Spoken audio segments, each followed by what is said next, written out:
चूहे और बिल्ले की होटल में नई नई नौकरी लगती है। दोनों बार डांसर को देखने के लिए काम छोड़कर टेबल पर बैठ जाते हैं। क्या नजारा है, क्या माल है यार। लैला को देखकर दोनों के अरमान जाग जाते हैं। तभी मालिक को देखकर, लेकिन चूहा बिल्ले से पहले ही प्लेट लेकर लैला के पास बैठ जाता है। बिल्ला ये देखकर, साला ये दुख का खत्म नहीं होता बे। बिल्ला गुस्से से दरवाजे को लॉक कर देता। तो चूहा खली को बुलाकर लाता है।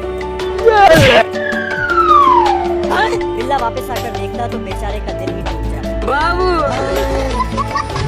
बिल्ला बैंड बाजे वाले से बांसुरी छीनकर अपनी सुरीली धुन से लैला को इम्प्रेस करने लगा। चूहा अपने कान बंद करके मस्ती से जाने लगा। बिल्ले की धुन से सारे चूहे सम्मोहित होकर होटल का कबाड़ा करने पर लगे।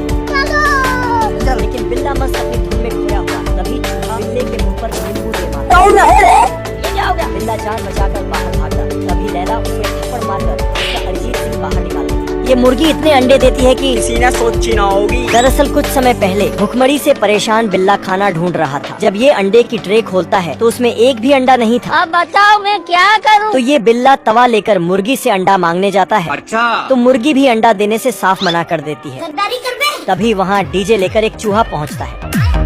गाना सुनकर ये मुर्गी मैडम दबाकर अंडे देती है।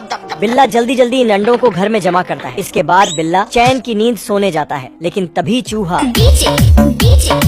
बड़ा डीजे चालू कर देता है, जिसको सुनकर ये मुर्गा इतनी तेजी से अंडे देता है, चारों तरफ अंडे ही अंडे हो जाते हैं। बिल्ला जल्दी से अंडों को कुएं में भरने लगता है, लेकिन अंडे बहुत तेजी से बढ़ रहे थे तो ये ट्रक से ले जाकर पहाड़ी के नीचे फेंकने लगता है। लेकिन ये मुर्गा इतना अंडा देता है कि धरती पर अंडों की संख्या बढ़ जाती है, तो इन अंडों को चांद पर ले जाना पड़ता है।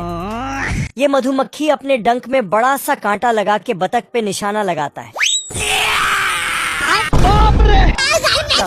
दरअसल ये मधुमक्खी बड़ी मेहनत से फूलों से शहद इकट्ठा करता है, लेकिन इस बतख का नजर उसके शहद पर पड़ जाता है। क्या रे भिख मंगिया।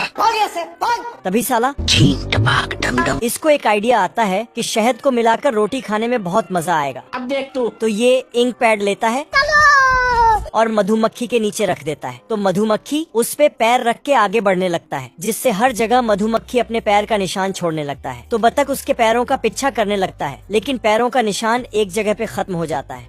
अम्मा बहन पे आ जाऊंगा मैं इनकी। क्योंकि ये मधुमक्खी डंडा लगाकर चल रहा था। गजब। पर बतख हार नहीं मानता है और मधुमक्खी का पीछा करने के लिए एक गम वाला फूल बनाता है और उसमें धागा बांध देता है, जिसमें मधुमक्खी का पैर फंस जाता है। तो उनका पीछा करने लगता है। लेकिन मधुमक्खी बहुत चालाक था, इसने धागा को पेड़ के डाली में बांधकर आधा डाली काट दिया, जिससे बतख गया।